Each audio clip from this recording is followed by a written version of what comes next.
probably. I do have a funny story about a blown opportunity. Okay. Did I tell you about the Howie Mandel story? No. Okay. You tried to shake his hand? Oh no! It's so. So this whole day was just completely crazy. It was the same day that I lost the hot dog eating contest to a homeless guy. I don't know if you remember that episode or whatever. Yeah. So I lost. So I was like, what's going on today? And I looked on Facebook, and it was the 8th anniversary of the Orlando Improv at their current location. Where they're at. Wow! And I was like, oh, I'm in town. I'll just pop by and do because they had an open mic in their room out front. And I went to the open mic, and Ken Miller, one of the hosts. The host of it was like, yo, B, you didn't tell me you were going to be in town. And he's like, you want to do a guest spot? I'm like, hell yeah, dude. So I was opening the show now. Like, he did his host set, and then he brought me up, and hot crowd, full room, hot crowd. I went up, and then my buddy Ross Padgett went up, and he's super funny guy from Orlando. And they were saying there's a VIP guy in the back. And I was thinking, oh, it's the owner of the Improv or something, like a business guy or something. And they're like, oh, it's Howie Mandel. Oh. And he comes up, he walks up, he's wearing like a hoodie and shorts, and he walks up, and he has an entourage. He has like his manager and I guess an opening comedian or buddy that works with him on Deal or No Deal.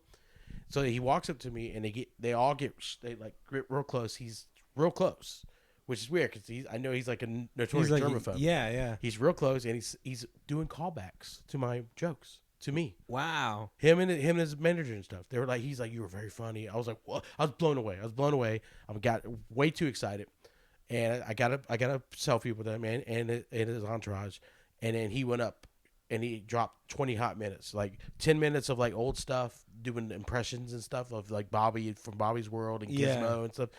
And then he did 10 minutes of brand new stuff that's never been heard. Nice. And he destroyed. And then I got so excited. I watched the set. Then I stepped out. I called my parents because that was the first time I ever worked with someone that they knew. Yeah, most of them were like Kyle Kinane or something like that. They comedy famous, but they don't know who that is. Yeah. So I was amped up, like, oh, it's the first time I worked with him, and his manager got my information. I wrote it on a piece of paper, my phone number, my email, all this stuff. Wow. While I'm on the phone with my parents, I get way too excited because I see them pop out, and I go, Mom, and I put her on speakerphone, and I handed Howie Mandel my phone.